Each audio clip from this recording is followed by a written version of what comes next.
Heroes are an inspiring group of people. Every one of them, from the larger-than-life comic book heroes you see on the big silver screen, to everyday heroes that let us live the privileged lives we do. Every hero has a story to tell, from the doctor saving lives at your local hospital, to the war veteran down the street who risked his life for our freedom, to the police officers and the firefighters who risk their safety to ensure ours. Every hero is special and every story worth telling. But there is one class of heroes that I think is often ignored: the entrepreneur, the creator, the producer, the ones who look at the problems in this world and think to themselves, you know what, I can fix that. I can help people. I can make a difference. Then they go out and do exactly that by creating a new product or introducing a new service. Some go on to change the world. Others make a world of difference to their customers. Welcome to The Hero Show.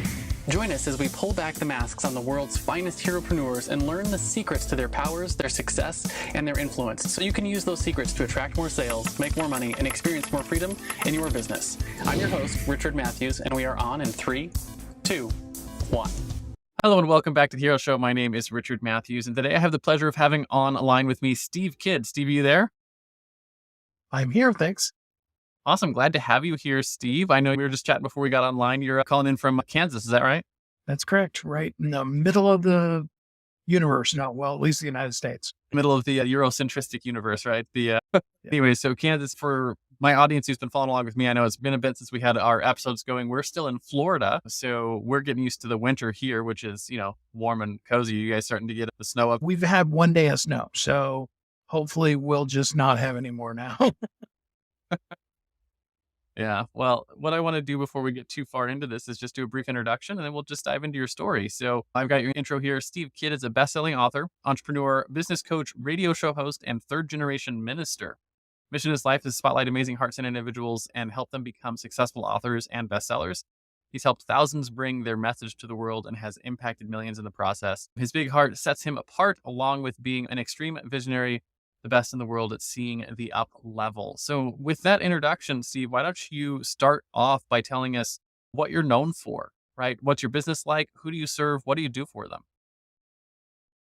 Well, so ultimately, I'm a marketing company with a strong publishing division. I work all the time with authors, helping them hone their message.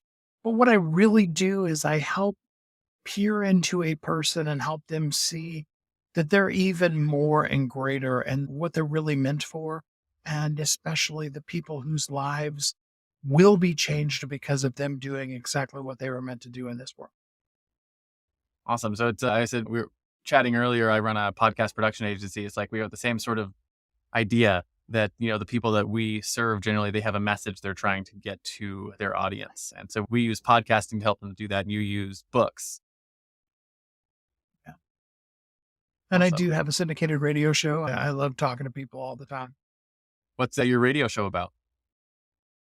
It's called Thriving Entrepreneur, and we talk about all the elements of thriving in life and business, and even about the concept of just being an entrepreneur, meaning that you run the business of your own personal life.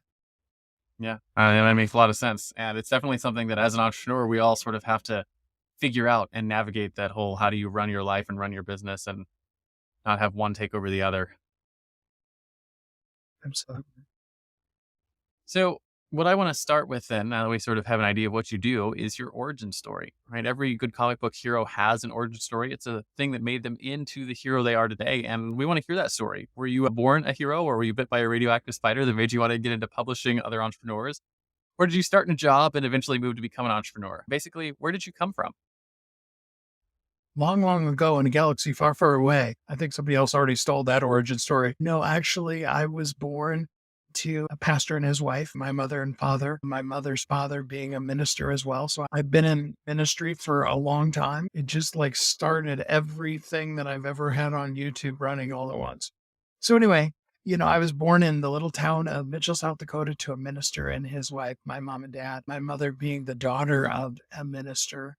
And, I've been in church literally all of my life, but I also learned at a very early age, ministers more than anybody else are the ones who have great calling on their life, but they also have to figure out how to be able to pay for the calling that's within them. So starting way back at the little age of 5 years old, my parents had actually purchased for my brothers to sell cards and napkins, greeting cards and holiday napkins, and very quickly decided that they weren't really that excited about selling. They both went out and got both paper routes and then did lawn mowing and things like that. So I came to my mom and said, well, can I go sell them? I actually heard from my brother recently. He said that it was very annoying to them because they would say to me, those people aren't going to buy that. We've already been to that house. And then I would go there and come out with a sale from the people. It's a lot easier to sell when you're 5 because the power of cuteness, Cute compels. But, right. And, and I was hooked. I mean, I've been in sales and marketing literally my entire life since then. By the time I was 18 years old, I was actually working as a sales manager for a Kirby company, actually selling vacuum cleaners and training salespeople So you along had with a all the Kirby things. vacuum for a while. Yeah, I still got 2 of them here in the house. So, and did that and have done a lot of sales. Started my official marketing company in 1988 after I was out of school and out on my own, and have been doing that ever since. I was one of the early adopters in the internet. I always say I've been in internet space since before we had the word internet in society. It didn't even exist back in the days of bulletin boards and stuff like that. I was learning and growing and finding out ways that marketing in the, if you will, real world uh, translated over into marketing in the internet space, and was really blessed to start on really early with the dial-up internet company. And when I say really early, I'm talking about 24. I remember actually when we bought our first 3600, well, no, not 36,000 baud modem. So many of you don't even know what dial-up modems are, and we won't go into the technical aspect of that. But let's just say really slow and early days of the internet. This was When the before internet Internet made noise Explorer as you existed. Oh, yeah, yeah. Back before Internet Explorer existed. So I've been in that space a long time. And then in 2007, I actually helped my then wife and one of my daughters. They wrote a book that was actually a travel guide for the movie Twilight. It was the #1 selling travel guide on Amazon, for a movie related travel guide on Amazon for a while there. And, from there, we were just hooked. We discovered just how powerful writing books and, more importantly, being a bestseller is. And these days, even though I'm still a full marketing company, all I do is help people with their story and their messaging and the marketing behind it. Awesome. So you've got quite a storied history in entrepreneurship. I had a similar start. I wasn't quite 5. I was 11, maybe 12, and started getting into reading entrepreneurship books. In my first business, I was 13 in high school. I was a freshman, and I convinced my dad to give me a loan for $50 to go down to the local big box store and buy big candy bars that you couldn't get on campus. And I took them to school. And, like the guy on the street corner with his trench coat and his fake Rolexes, I had my backpack full of big candy bars, and I sold them for $2 a pop, and I bought them for 50 cents a pop. And I made roughly, I don't know, maybe $1,500 in sales before I got shut down by the powers that be. And I tell people it was my first government shutdown, because they told me I had to have a business license to sell on campus, and I was too young to have a business license, so I couldn't have a business on campus. So I had a government shutdown, Love it. and that's how I got my start. And I've been addicted ever since as well. That's awesome. I love it. Yeah. So I want to talk a little bit about your superpowers, right? And, I know you mentioned being in the space of helping people write and tell their stories. Every iconic hero has a superpower, right? Whether that's a fancy flying suit made by their genius intellect, or the ability to call down thunder from the sky. In the real world, heroes have what I call a zone of genius, which is either a skill or a set of skills that you have developed over time, or that you were born with, that really energize all of your other skills. This superpower is what sets you apart and allows you to help your people slay their villains and come out on top in their journeys. And the way that I like to frame it is, if you look at all the skills that you've sort of collected or developed over the course of your career, there's a common thread that ties all of them together. And that common thread is probably where your superpower lies. So with that sort of framing, what do you think your superpower is in this business of helping other people tell their stories?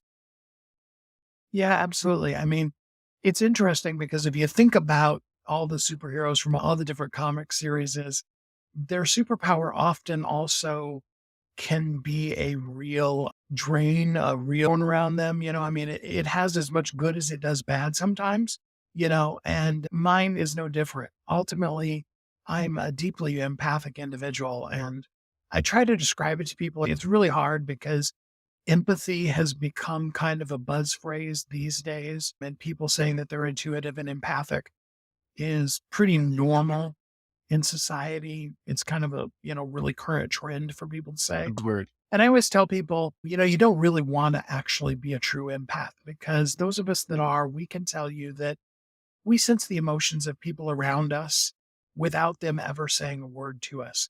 Mine is extreme enough that I have had times where I've actually picked up on the emotions of people driving in a car next to me, with their windows rolled up. And if you've never experienced that, good. I'm glad. I hope you never do. But because of that, it also has created in me a deeply sensitive person that really sees into the heart and soul and core of a person, their passion and their purpose. And from that, I can really help them be able to go beyond what they thought. And whether it be things like going back to those early, early days of the internet, having concepts and talks with people about doing what's normal for us now, streaming video. You go on and you want to watch whatever latest movie just came out. You watch it in streaming on whatever particular streaming service you use, and that's normal.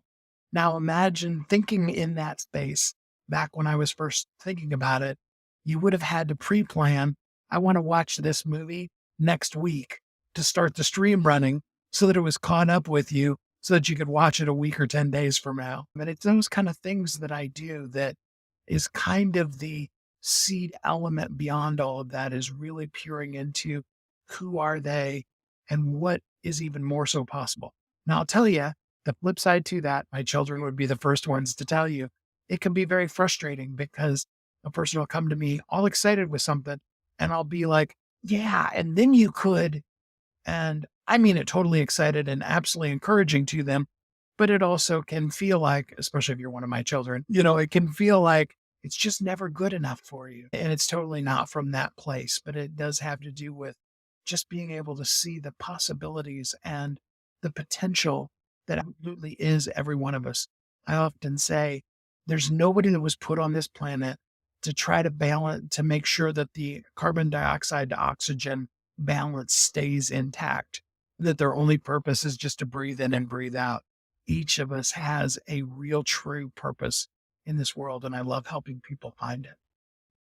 Absolutely. And I love talking about empathy as a superpower. One of my best friends has that skill, and it's definitely an interesting place to be because you have the ability to put yourself in someone else's shoes and not just walk life through them, but like actually understand the way that they view the world and see their potential from their perspective, which is, it's a hard thing to describe to someone who doesn't experience it, but it gives you an ability to see them sometimes in ways that they don't even see themselves.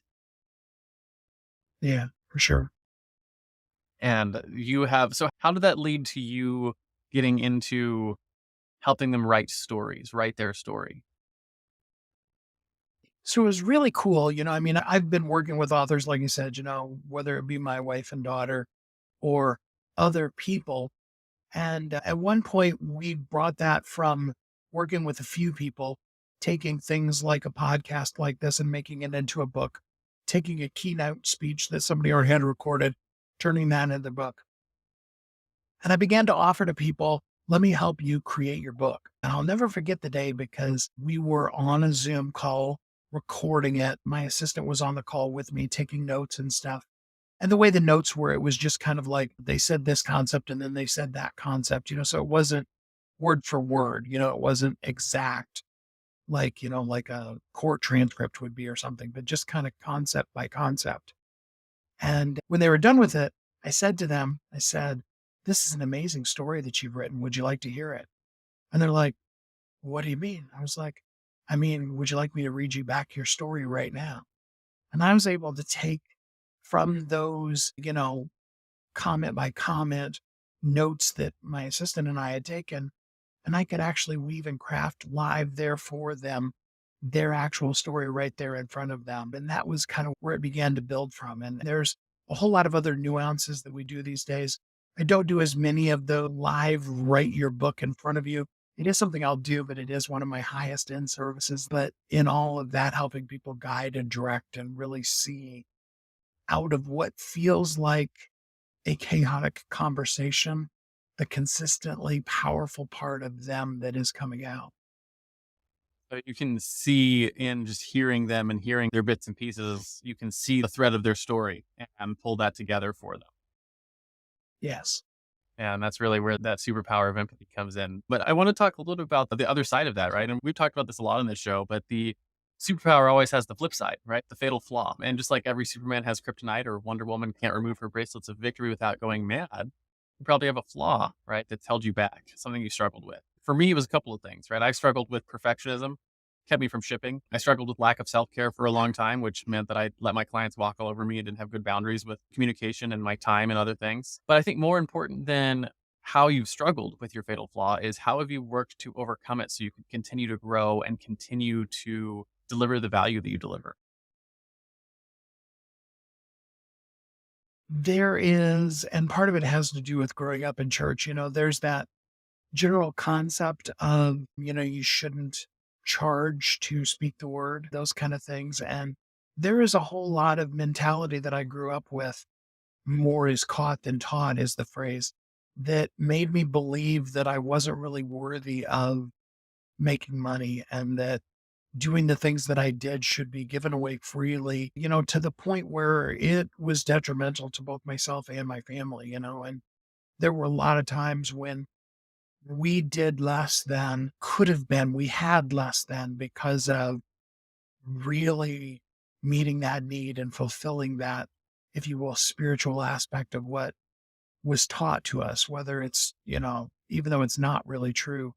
And so I really, really struggled with that valuing of myself. And it still shows up. I'm getting a lot better of it, but it still shows up sometimes when I do offer a higher end program to somebody and they say yes. And then you get to that point where you're like, okay, I'm going to be charging you, and it's in the back of your head now, it doesn't come out as verbally, but it's like, can you believe they're actually willing to pay me that? So you talked about, imposter syndrome and feeling a little bit like a fraud. Some of that kind of comes up, if you know what I mean. And then, of course, in addition to that, as I talked about earlier, the flip side to the empathy is being very, very deeply sensitive. When I do interviews with a person to help them bring out their story, it has a very deep emotional impact on me. And I have to intentionally had to learn ways of being a step distance from it because it was impacting me too much. And it would, an hour and a half, 2 hour interview with somebody to craft their whole story or a portion of their story was just, like whole day draining for me just in that amount of time. And so I've had to really learn how to be able to still see that, use that, but not allow it to drag me down and even, way kind of almost kill me because I didn't know how to control it, if that makes any sense. Yeah, it makes a lot of sense. It's, like I said, particularly with the superpower of empathy, you are draining yourself and filling yourself up with them. And so it would be, if you don't know how, especially I would imagine early in learning how to control that and use it, easy to lose yourself and then hard to get yourself back once you're done. So I imagine over the course of time, you've gotten better at that. But that would be, I see where you're coming from on that being a difficult thing to do. But on the other side, though, the talking about the valuing yourself, that's something that, as one of the reasons that we mentioned before we got on the interview, something that we run this show for, right? The idea of having a heropreneur is this idea that for whatever reason, culturally, and again, that comes from mainstream media, it comes from our TVs, our movies, our books, it comes from our upbringings, that for whatever reason, we have this idea that profit, that entrepreneurship, that entrepreneurs themselves are evil, right? And, what's worse in the world than being a used car salesman, right? Like nothing. And, you pick up any children's TV show or any children's book, and the villain is always some variation of bad guy spills oil on ducks for money. And there's just this sort of pervasive cultural idea that entrepreneurs are villains. And so when we get into the entrepreneurship world and we're looking at the reality of it, is what we do is we have an equal exchange of value between parties, right? Because that's the way entrepreneurship actually works. That is crashing up against this story that we've been told our whole lives, that entrepreneurship is evil and profit is evil. And we have to struggle with that story internally and, change our own perceptions to understand like, hey, I actually have a value that I'm giving to this person, and they wouldn't say yes, they wouldn't work with me if they didn't see the value exchange positively for their own lives. And, it's an interesting struggle that a lot of us have to go through. So it's useful to hear your story there as well. So I want to talk a little bit about your common enemy. And the common enemy is something that every superhero has, right? It's their arch nemesis. And it's something that they constantly have to fight against in their world. But in the world of business, we want to put it in the context of your clients. And it's a mindset or a flaw that you're constantly having to fight to overcome so that you can actually get your clients the results that they came to you for, right? And, if you had your magic wand, so to speak, and the moment they sign on the dotted line, if you could just whack them on the head and remove that flawed mindset, what is that arch nemesis that you find yourself constantly having to fight against when it comes to helping people tell their stories? Well, it's kind of twofold. I mean, it all boils down into the realm of not feeling good enough, wondering what our purpose and our value is. It's really sad how much most everyone in the world doesn't really understand how important and how special they are. I wish I could give that as a gift to people to understand. There's a great story. I promise you it has a happy ending, but it doesn't feel like it in the middle of it. My youngest daughter, she was diagnosed with acute myeloid leukemia and was in the hospital for about 6 months. When she first went to the hospital, she was in complete organ failure, on the verge of death. It was a very terrifying time in our lives. And, for my then wife, she reached out and she found a mother who was about 6 months, maybe a year, but on the same journey, same basic age child as what she was on. And day by day for her, because, I was home paying bills and we actually had a house construction repair thing happening at the time. I was home dealing with all of that while she was at the hospital every one of those days. And for my wife, the few comments from that lady who could show her just in 6 months, just a year down the road, was literally like water to a person dying of thirst. And that's the gift that I wish I could give everybody is most of the time we feel like what we have to say, somebody else has already said it, probably better than us. And we don't really feel like we have something that is significant or important to give. But what we don't understand is that there is going to be somebody who's going to see us, hear us, and from what we do in this world, it's going to make something that maybe they have heard it a billion times before, but in this particular moment, it becomes their life, their breath, the water that they drink to help them be able to get through the worst of circumstances and make it through. And it doesn't have to be that extreme. It doesn't have to be, somebody going through a child with a cancer or those kind of things. It could be something as simple as I talked to a person one time who literally had PTSD events around doing dishes.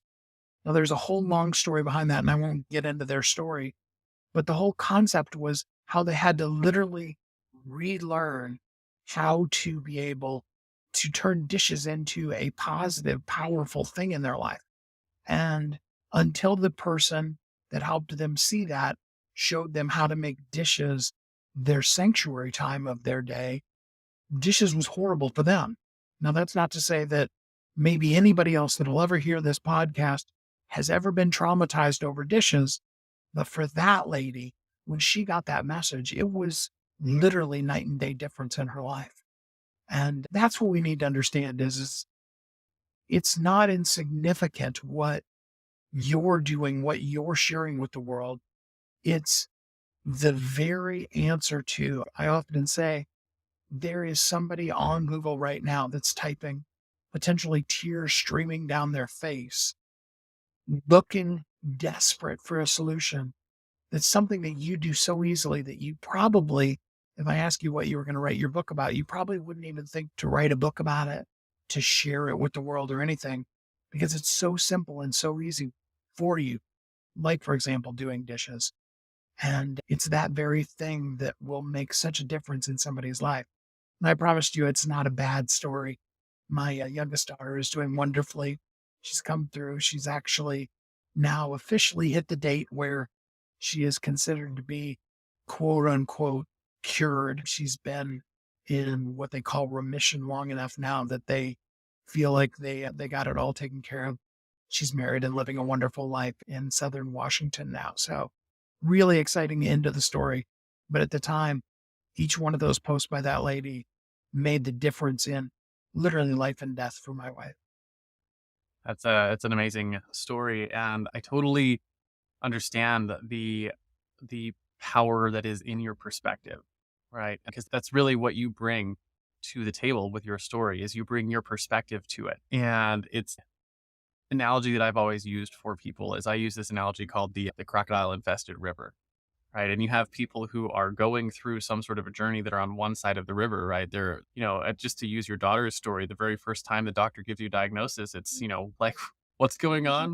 Then it's why do we have this problem? And then how do we solve it? And then now you have the precipice of how do we, now that we know all of these things, I have to jump in this river and swim across the crocodile infested river of becoming better, right? Of conquering cancer and get across to the other side where life is in the promised land, the life in remission, so to speak. And every problem is like that, where you have some sort of lead up to the precipice, travel across the crocodile infested river and the other side. And this other lady who came in was someone who has a boat, right? She's like on the river. She's been across this river before. She's helped her own daughter or whatever get through that thing. And her boat's got cool shit, right? It's got a navigation system and she's got, crocodiles shooting lasers. But most importantly, the boat has her as a captain, right? Someone who's been across this journey before and she can help take you across this river. And really that's the perspective that we bring is we bring the perspective of our story, right? And maybe other people, lots of people have crossed this river before, but you have a unique perspective and your story that you can bring to someone else when you tell your story. And so I've always called that, the power of your perspective comes in when you're helping someone else cross the crocodile infested river. Oh, yeah, absolutely. I mean, think about it, even from that same example you were using. For the person who's swimming in the river, the guy that has 4 logs lashed together is in an amazing place in comparison. Absolutely. Even if they're just a little bit further ahead, they're like, hey, I've been on this river long enough that I managed to collect some logs, right? Come join me. Yeah. Yeah. And when you get into a point where you are, where you've been helping people tell their stories for years, you've got systems and frameworks. You're the one who's got that cool ass boat, right? You've got the crocodiles integrating lasers and you've got the navigation system. You're like, hey, if you want to tell your story, I have all the tools ready. Right. And I know you're sitting on the edge of the river here thinking, I want to get to the other side where I've got my story told and written and published. You're like, I can help you do that. Right. And that's where the service comes in. Yes, absolutely. So I want to talk about the flip side, right? So if your arch nemesis is that imposter syndrome, that, misunderstanding of our own power and our own perspective. The flip side of that is your driving force, right? The thing that you fight for.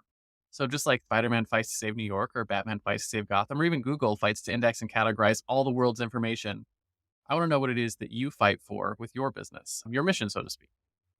Well, more than anything, it is sharing people with the world.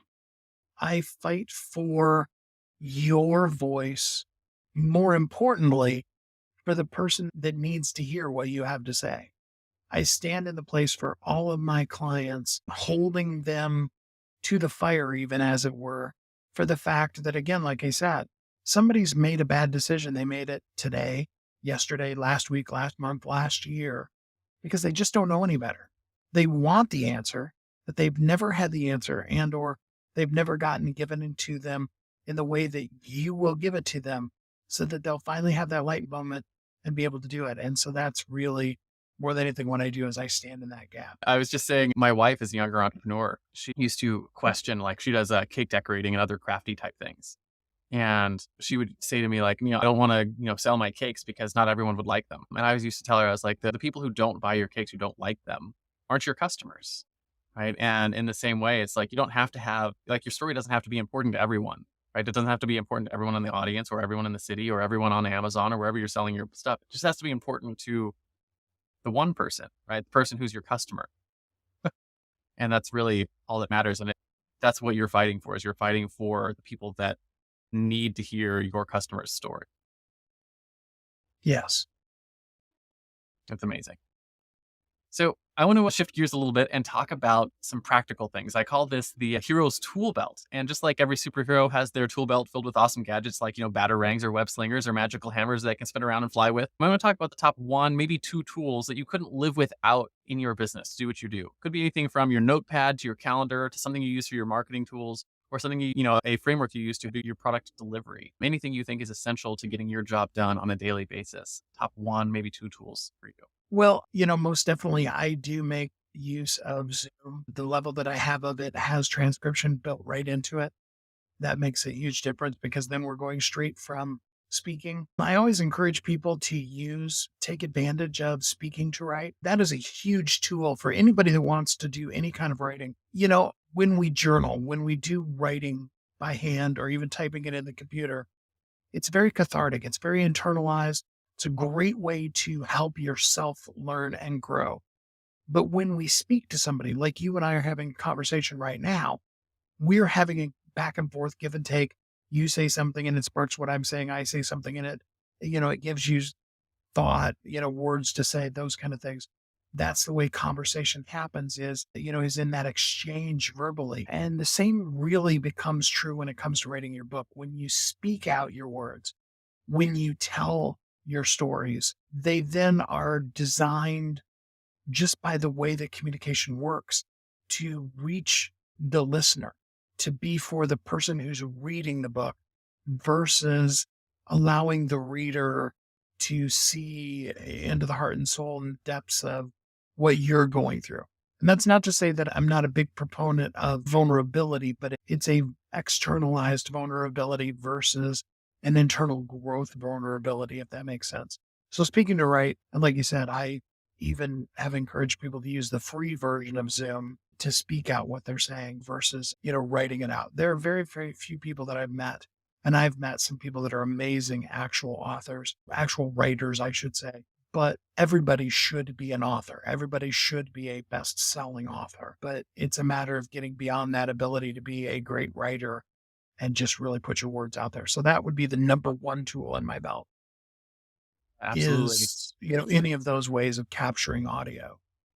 I couldn't agree with you more on that subject, right? One of the things that I like to talk about is that, like, human beings, we are a story-born people, right? And we judge the depth of our relationships on how much of someone else's story we know, right? I tell my kids all the time is like an acquaintance is someone who's, their name but not their story. And a friend might be, their name and some of their story. And a best friend is someone so much of their story that the only way that you can deepen that relationship is to go out and create new memories together. And what that means practically is that as human beings, the way that we develop our relationships is through the telling and engaging of stories, right? And a conversation like this, the secret to conversations, to being a great conversationalist, is learning how to listen to the other person's story and then respond with your own and connect to each other via your stories. So just like by the basics of being a human being, you know how to speak and tell stories. So what I'm hearing you say is you can take that same sort of like innate ability and get on the phone with someone like yourself who knows how to draw a story out and record your story, and then use that, and the conversational tone is going to come across, and your natural ability to tell your own stories is going to come across because you're in the natural element of how we already tell stories as a human being. Yes, absolutely. Yeah, and there's a lot of power to that. I know the couple of books that I've written all started out with conversations and recordings, and it's like, I am, for better or worse, a talented writer, but I have discovered that being a talented writer does not make you a good published author. It can, but the ability to tell a good story and that kind of stuff, I think, is, to your point, being able to write well and being able to tell a story well are two different things.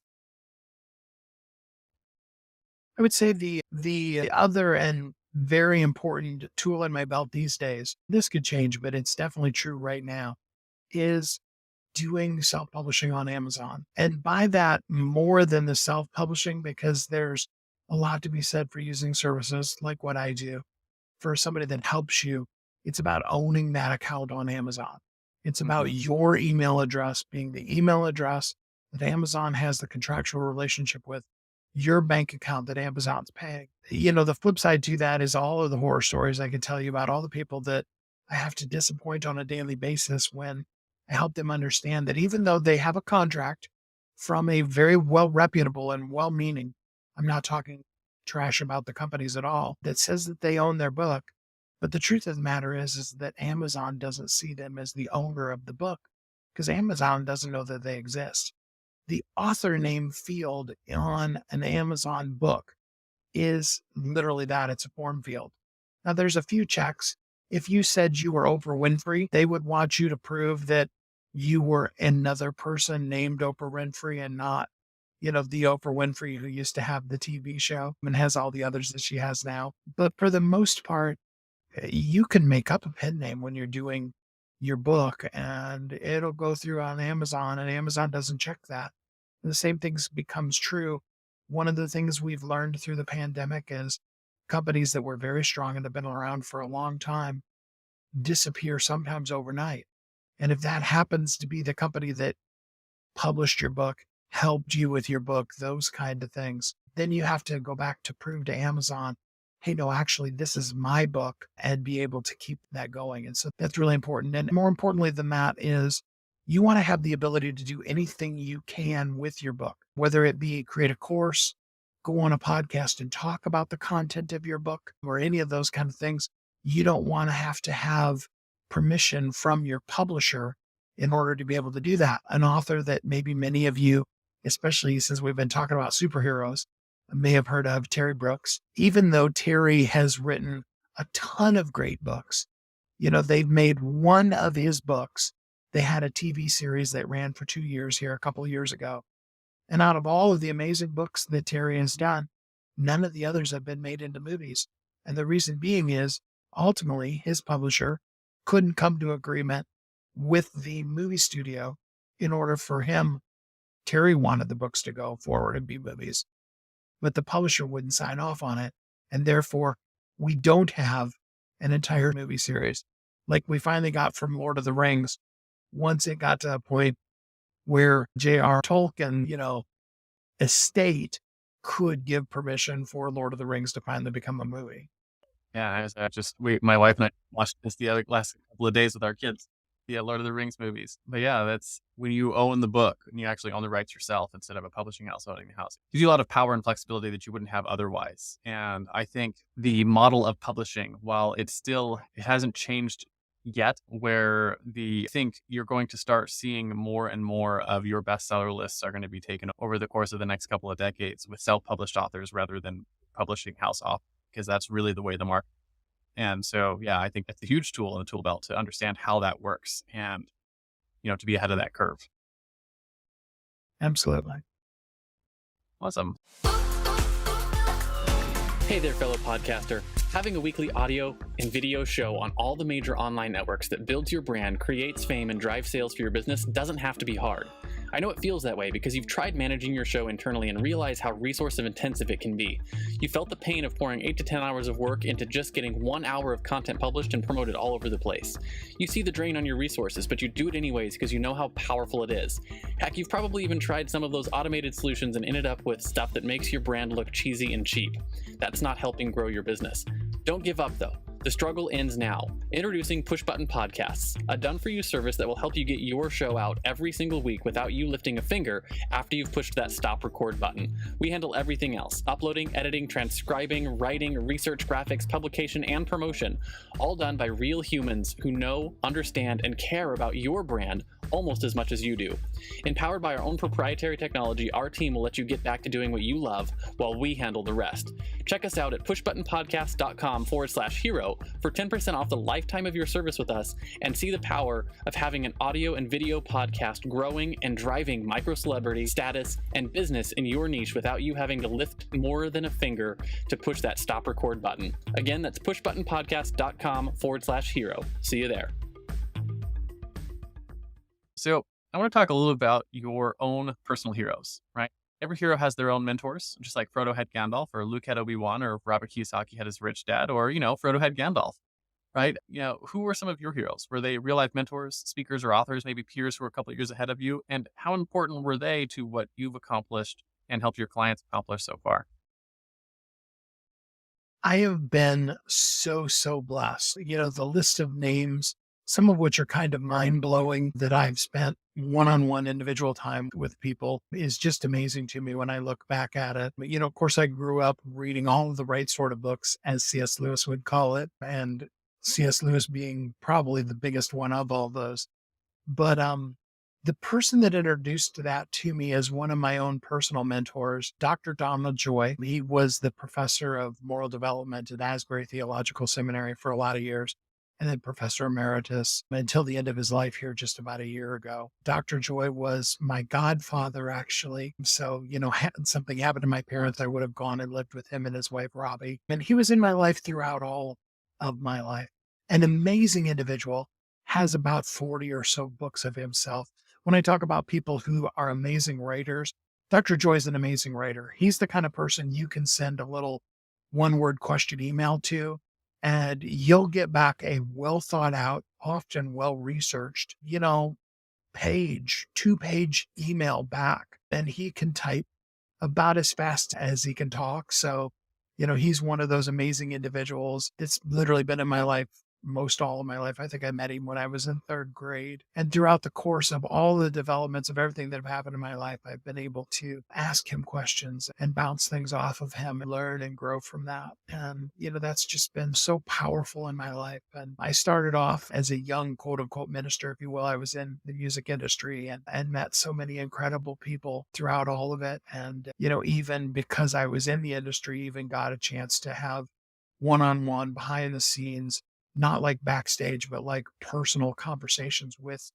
amazing people, most of them being in the Christian music industry. So if I mentioned their names, you may or may not know them. I even toured in a group called Continentals with Brian Lennox, who is probably not a name that anybody that doesn't read album covers has ever seen, but he's actually a 5-time Grammy Award winning for albums. And he was just one of the guys in the tour group that I got to know very, very well. And it's just so many people like that have poured their heart and soul into it. And, even as a child, I didn't even know who they were. And later on, I discovered how incredibly amazing in all of the world these people were. And they were just my friends. They were just people that I knew and I trusted and I could go to. And I'm just so blessed to have them. And then, of course, I'm an avid reader. So we could go on and on about the C.S. Lewis's and the Terry Brookses and on and on. I've read their stuff and they've definitely influenced both how I write as well as who I am as a person. Yeah, that's amazing. And I always love the answers to this question in particular, because it always strikes me how often the people who we look up to as heroes probably wouldn't even think of themselves as heroes in your life, right? They're, if someone asks them, who do you think considers you a hero? They're not going to, list you as like, this person thinks I'm a hero, right? Because it's not really the way it works. In the real world, it's the people who show up, right? Who show up and care and take an interest in your life and show up and do a good job in theirs that end up being your heroes. And it's always sort of been like a subtle reminder to me to be like, hey, am I acting in such a way today that I'm worthy of whatever hero status I might have in the people who look up to me, right? Because I don't know who looks up to me. And so it's always been an interesting reminder. So I got one more thing I want to chat about before we wrap up this interview, and that is your guiding principles, right? So one of the things that makes heroes heroic is that they live by a code. For instance, Batman never kills his enemies. He only ever brings them to Arkham Asylum. So as we wrap up the interview, I'm going to talk about the top 1, maybe 2 principles you use regularly in your life, maybe something you wish you had known when you first started out on your own hero's journey. So I have 2 of them. One is actually based in a Bible verse. I've been pretty upfront about, the spiritual aspect of my life. Ephesians 3:20 says, God will do exceedingly abundantly above all that we can ask or even think. That blows my mind because, those are really extreme words. Exceedingly abundantly above. And then that's above all that we can ask or even think. I don't know about you, but like, for example, a couple of weeks ago, the Powerball jackpot was up to $2 billion. And I could ask and think of winning that whole entire $2 billion and think of all of the things that I could do with that money when I won. Now, of course, obviously I didn't win it, but if we have the access in our lives to something exceedingly abundantly above all that we ask or all that we could even ask or even think of, how amazingly powerful and how much resource is really available to us if we were to ask them and if we were really truly to believe. Which brings me to my second one, ties so well into it. And that's the phrase that I use to close my radio show with every time. And that's, you are uniquely brilliant You were created for a purpose, and the world needs you. Absolutely. I love that. And I heard that verse a million times myself, but I never really thought about it in that context. Exceedingly beyond what you could ever ask for or imagine. And you're like, I got a pretty good imagination. I can imagine a lot of things. And what he's telling you is like, no, you can imagine a lot, but like your imagination is this little box that is inside the realm of possibility, which is significantly larger than anything you could ever come up with. So, It's kind of like in the Matrix movie when, when he's saying, how do you make the spoon bend? And the little boy tells Neo, the first thing you have to realize is that there is no spoon. That's the same thing that we have to do first in our life, is we have to realize that the box that we're in, there isn't really a box. It's just a box we created. And it's so much bigger to infinity than what we really have ever allowed ourselves to think or believe. yeah. And what's interesting is I think as a people, we're starting to realize that, probably not as much as it is true, but we're starting to make the understanding that like human potential is like, we have this box that we consider human potential that we're like, hey, you can't run faster than 4 minutes in a mile. Turns out you can. And as soon as someone did, a whole bunch of people started doing it. And like every piece of human potential is being tested that way over the course of the last 10 years. And over the course of the next 10 years, we're going to see a lot change in what we think human capability and human potential is, because we don't know, right? We don't actually know what real human potential is. And I think it's a fascinating thing to like think about. So, yeah. Well, that I think is a great place to wrap our interview on the limitless potential that we have and the ability to, to have exceedingly more than we'd ever ask for. But I do finish every interview with a simple challenge. I call it the Hero's Challenge. And I do this to help get access to stories that I might not otherwise find on my own. Because as you know, not everyone is out doing the podcast rounds like you and I might do. So the question is simple. Do you have someone in your life or in your network who you think has a cool entrepreneurial story? Who are they? First names are fine. And why do you think they should come share their story on our show? The first person that comes to mind for you. Oh gosh, first person that comes to my mind. I have a friend of mine. Her name's Robin. She's such an amazing person. She wrote her book. It's called, so amazing, I might not get into this without tears. It's called Shattered Pieces Mended with Gold. By the end of the book, she came to the realization that what she had deemed the shatteredness of her life, and she's been through some really horrendous things that have happened in her life, that she was never really broken, that she not only made through it, that not only was it this broken shatteredness that mends with gold that makes it even better, which is a whole Japanese concept, but that really she was carried through all of it and is so much better than she could have ever imagined or even seen in her life. Robin Ritchie, again, her book is called Shattered Pieces Mended with. I could go on and on for a whole nother hour of an interview, but if you want to check out a whole bunch of really amazing authors, if you just go thrivingentrepreneur.com, or I'm sorry, thrivingbestsellers.com on Amazon, you can see a whole bunch of authors that I've worked with that all have amazing stories everywhere from multi-billionaires to stay-at-home moms that are changing the world. Awesome. Well, I appreciate the challenge. What we'll try to do is maybe reach out for a way to get introduced to her. And sometimes those people say yes, sometimes they don't, but we always get amazing stories when we have those guests come on from the Hero Challenge. So appreciate that. And the last thing here is in comic books, there's always the crowd of people who are cheering and clapping at the acts of heroism. And our analogous to that as we close is we want to know, where can people find you if they want your help? Where can they light up the bat signal, so to speak, and say, hey, Steve, I would love to get your help telling my story. But more important than where or who are the types of people that should reach out and ask for your help in the first place? Well, first of all, let me give everybody a free gift. It's like your own souvenir batarang to take home with you.